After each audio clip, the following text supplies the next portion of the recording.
Hello guys and welcome back to the channel. We're back with our weekend roundup where, if you've not been here before, we go through all the Premier League action in depth and then I go over a brief of Europe's top 5 leagues and the Championship, and then on to a topic of the week. And this week's topic is the international roundup, from how we're feeling after the international break has happened. We're over now. We're in the last international break of the year before the Euros. But it's Premier League, all football action, all Champions Leagues, all coming back now for a final run in.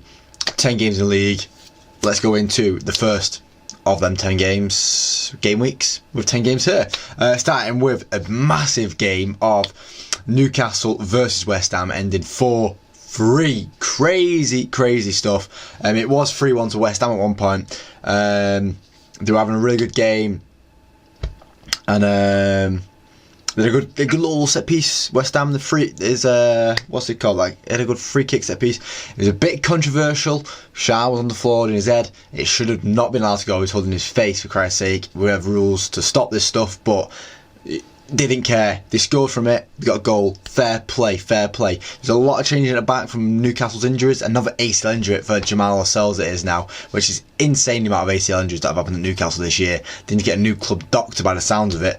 Or just stop letting players play when they are injured. You know, if you're going to have to play some youth players, play some youth players. It's not that bad. You've seen with players like Mainu coming in. It's, Newcastle managed to get the win though, thanks to Ariel, I'm talking about for that time, and Fabianski coming on and conceding 3. It was Isak and Gordon and Barnes all linking up together, running the show together to get that 4-3. And right at the end, Gordon got a really silly yellow card, second yellow card. It was a really silly second yellow card, booting the ball away, got a second yellow, got sent off, and he was missing that next game in the midweek games, which I won't be going over.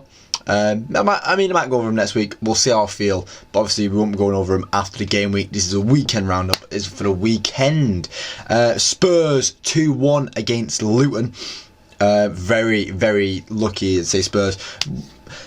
Luton play well. Luton fight in the games. They're just not there yet in the Premier League standard of getting them results. They fought in every single game and they've really given the effort. Ross Barkley especially, and Chong's finding a bit of form now as well. But it's just not enough from them. They need to just have a bit more. I think they will survive in the end. I do think they will survive, but they've got a bit more to fight for now.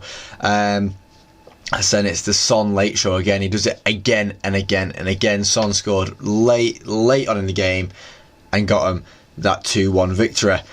Chelsea versus Burnley ending 2-2. Burnley down to 10 men, and yet Chelsea still drop points at home. Puts me in a very happy place to be playing them on Thursday as a Man United fan. It was a weak penalty to win from Chelsea's perspective on the first goal, but it was coolly taken. A nice little Panenka from Cole Palmer. He is carrying them on his back. His back must be killing right now.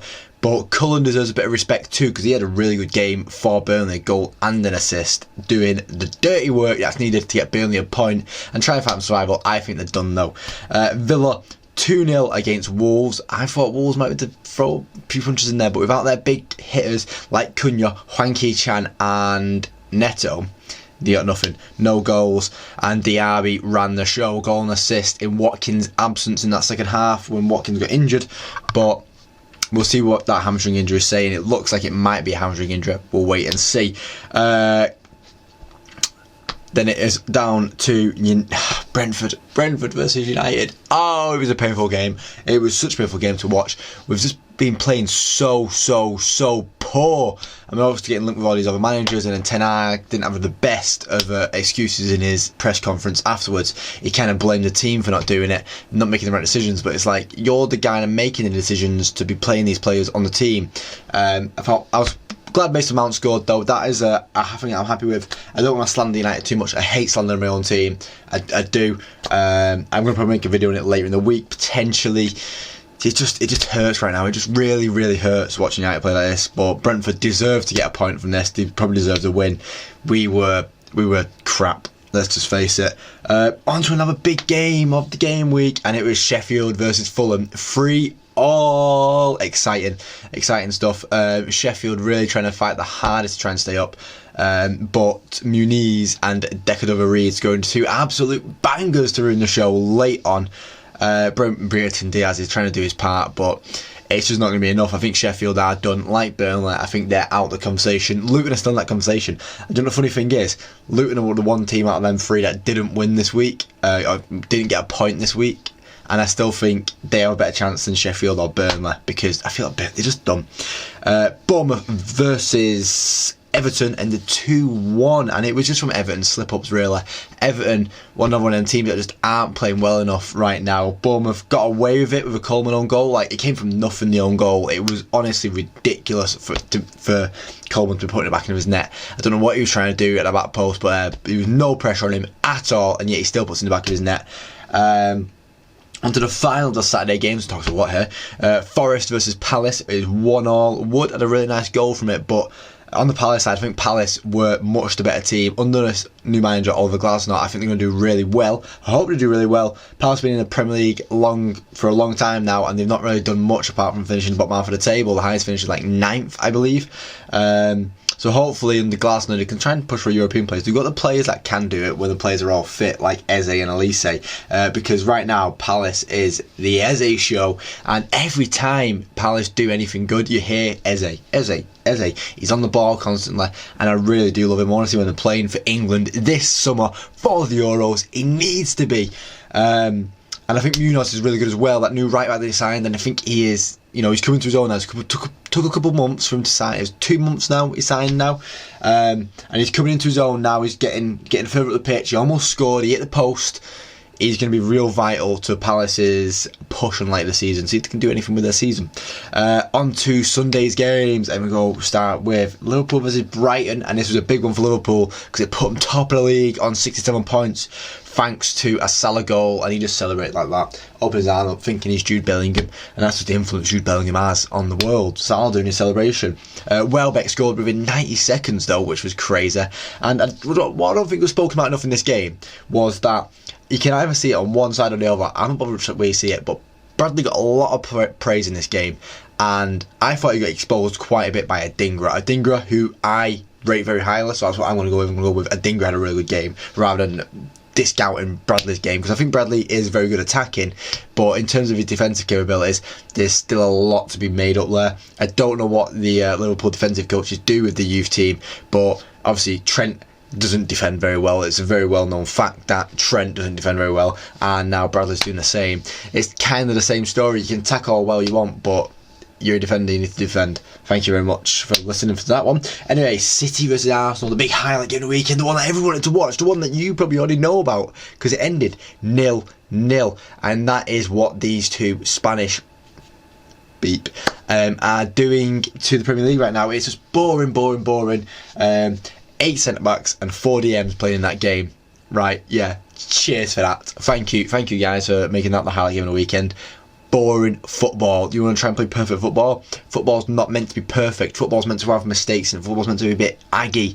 It's meant to have these moments, but when you're just playing like this, it's just nothing. It's just disappointing from both teams. No one, a foot, like 3 hours, fight for it. Try and score. Don't just sit back and go, right, we need to make sure we don't concede here. Boring. On to the Championship, down, and it's saying down there, them top teams in there, they don't seem to win. Leeds, Leicester and Southampton all dropping points, and it allows Ipswich to move top of the table, which I love. I want to see Ipswich in the Premier League next year under McKenna, who I quite like. He's United's old assistant manager. I wanted Kite to come up last year. I want Cleverley to do well when I was at Watford. I wanted Rooney to do well when he was at Birmingham. I like these United connections in the Championship, and I want Ipswich to come to the Premier League and show what they can do up there, because it'd be interesting. Ipswich have been in the Premier League for ages. I like these new teams coming to the league. I like Luton coming to the league over Sheffield United and Burnley. How crap does that sound? Luton, it adds something different. It's a team that we've not had in the Premier League before. It's a new ground. It's interesting. And Ipswich haven't been in here for a while, so I would like them to come up very much. On to the Bundesliga, and Bayern, they just don't want to win that league. They just don't do anything. A 2-0 loss in the Classic to Dortmund. Absolute capitulation. And everyone's going for Kane. Kane's the reason we're not winning the league this year. Get out of your own head. It is either Tuchel's fault or your defensive fault. You got Kimmich playing right back for Christ's sake, and Lima playing in their CDM position. Get out of here. Kane is your top goal scorer and second top assister after Muller. Yeah, Kane ain't the problem in that Bayern team right now. Do not get it deluded, guys. And Leverkusen continue winning. They're leaving it late. Schick leaving it late. This is what I wanted about United. I like Schick. I really do like Patrick Schick. I think he'd do a really good job at United in that 2-1 win there for Leverkusen in the 91st minute, pushing him through. And that's the kind of player you need in your team. La Liga is Girona continue trying to fight for that European place. They're obviously not going to win the league anymore because that is Real Madrid's to win. Rodrigo running the show against Bilbao with a 2 goals and a 2-0 win. And a lot of people going, why is he not playing on the left? He should be playing on the left. Because Vinicius Junior's on the left, and next season will be Mbappe there too. He would want to play on wherever the hell he wants, to be honest, because it's Mbappe. You just listen to him. And then Ramos doing the dirty work against Getafe in a 1-0 win, scoring the goal and keeping a clean sheet against you-know-who. League earn PSG win La Classique. It's pretty cool that we had La Classique and De Classique on the same game week, both of them 2-0 to the away teams. PSG winning the game against Marseille. Monaco absolutely smashed Metz 5-2, and Brest continue to fight for them European places as well. And I feel like Brest have gone on a bit under the radar. People talking about Nice early in the season, but Brest are the team that I want to be talking about because they're trying to get the European place, just like Girona are in La Liga. And on to Serie A, my favourite league to talk about probably this year. But it's annoying because half the games were pushed to today because of obviously it being Easter Sunday. The games weren't played yesterday, with it being a very religious country. Atalanta won 3-0 against Napoli, on a massive win there for Atalanta, and Napoli have absolutely fallen off this year. It's crazy. I keep looking at each week going, Napoli, what are you doing? And it's lost. Lazio take points off of Juve by getting a 93rd minute goal to win the game 1-0. Always interesting to see Juve get beat. I'm wearing a Juve shirt, to be fair, as well right now, but that's just to do with the career mode. Come on now, we've got to big it up. And then we're going on to my Premier League team of the week. Usually I should have done that a second ago, but I've read it the wrong way around this week and I've gone a bit whoop. So let's go on to my Premier League team of the week. And the only goalkeeper to keep a clean sheet that actually deserves his clean sheet was Emi Martinez. So Emi Martinez goes in net, and in front of him we see Saliba, who fought a really good game against it's at the Etihad. Got to get to Saliba, and Konza, who got a goal and the clean sheet, and then O'Shea, who got a really good important goal against Chelsea going into the team. The midfield 4, as I said, we don't really have positions here. This is just vibing. I'm just giving you players like a Garth Crooks team, because Cullen and McAllister going in the middle there. That's a nice little pivot into, because McAllister absolutely controlled the game for Liverpool and won them the game, and then Cullen, obviously goal and assist against Chelsea, down to 10 men, deserves it. Palmer getting his 2 goals, getting the team. Brady Diaz getting 2 goals and an assist. What a game week it was for him. As I said, he's trying to fight to keep Sheffield up, but it probably ain't going to happen. And then a front 3 of Harvey Barnes, Alexander Isak and Bowen all coming in that same game, all having great games. Obviously I could have gone with Gordon here, but that red card just kind of tainted it, and I wanted to push away from that own goal. Just wasn't what I wanted to go for. And then on to the talk of the week now, because we can talk about all the football that happened in the weekend. Let's go to the talk of the week, and it's how we feel after the international break, starting with obviously England. I feel shaky. I do feel worried now. I don't feel like, I don't know. Watching how we played in them 2 games against Brazil and Belgium, it was just poor. Thinking about it, like, Republic of Ireland got the same result against Belgium that we did. That's poor. That is so poor. We should be doing a lot better than that. It's just getting beat by Brazil as well was annoying. Obviously it's Brazil. Hendricks going the goal. It was offside, but I don't know, you can't rely on these things. Coming up against a big team in the Euros, we're probably going to capitulate underneath them, and against France, we're going to be struggling. I think it wasn't the strongest team. Obviously, there's a lot of injuries right now. Our strongest team will play a bit different. We'll see how that plays before the Euros, but I don't know. It's wait and see. I guess. Obviously, there's still a few players that were missing from that team, and hopefully they come into that team and change it. But one player that I did want to stay in that team is Kobbie Mainoo, winning a man of the match on his debut against Belgium. On his starting debut, sorry, he did have a good debut against Brazil too when he came off the bench. But oh my god, this guy is unbelievable, and I can't believe people are still doubting him. I can't believe people still playing, why is he not playing? Mainoo is is a shoo-in, surely. Mainu, Rice, Bellingham. That is the only way forward for England now. And that should be our midfield for the next 10 years. It's insane. And I love it. I love it.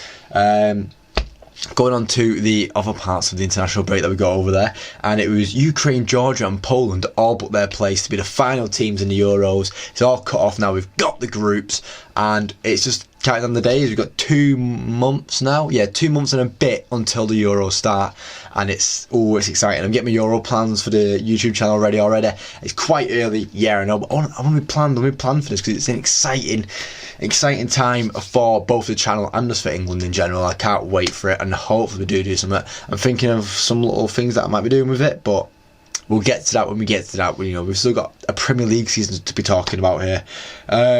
On to what else we're talking about. We've got Germany versus France. Germany winning 2-0 with the quickest international goal ever coming from Germany there. Florian Wirtz scoring it. And it's a big win for Germany. It shows France the struggles too. And it shows, you know, Germany coming to a home tournament there in the summer. I have a very good chance. The Nagelsmann, who's a very good manager, they have a very good team. It's coming together again slowly. Toni Kroos has come out of retirement. It's going to be a good tournament for Germany. And I honestly don't know who England plays in the final, but Germany, Portugal, France, I think they're the main 3 that are going to be getting there. Austria 6-1 Turkey, so if you want to throw Turkey as your dark horse again, just get away from it. Austria beating them 6-1 shows the kind of team that Austria are going to be putting out, and the kind of teams Turkey can be putting out. I know we can't judge it off these friendlies too much because of injuries and stuff like that. It's going to be different teams that go into the Euros, but I'm going to judge it a bit. And then just Endrick, man, on fire. As I said, he scored against England. Everything this kid does just seems so like perfect. Real Madrid have a player on their hands right there, and I am scared for the future. I am scared for the future. You can see why Xabi Alonso's rejected Liverpool, because he's going to go to that Real Madrid team next year and have a insane team to play around with that have all of the year in their pockets under Ancelotti. Yeah, I do not blame Xabi Alonso for waiting a year to go to that team. But that is the weekend roundup. That is all I have to talk about in football. I know I've talked about a lot, to be fair, haven't I? But yeah, let me know what your thoughts on this weekend's football have been. Let me know who's getting your team of the week. Let me know what you think wrong with what I've said. Let me know you like what I've said. Let's just discuss football in the comments, because that's what this is about. It's about talking about football. It's what I like doing. But I do thank you for watching, guys. If you like the video, please leave a like, because I'd love it. I'd love it if you leave a like. And if you want to see more, subscribe, because there's more on its way all the time on this channel. Every single day I post, or at least I try to. Cheers for watching, guys, and I'll see you next time. Oop.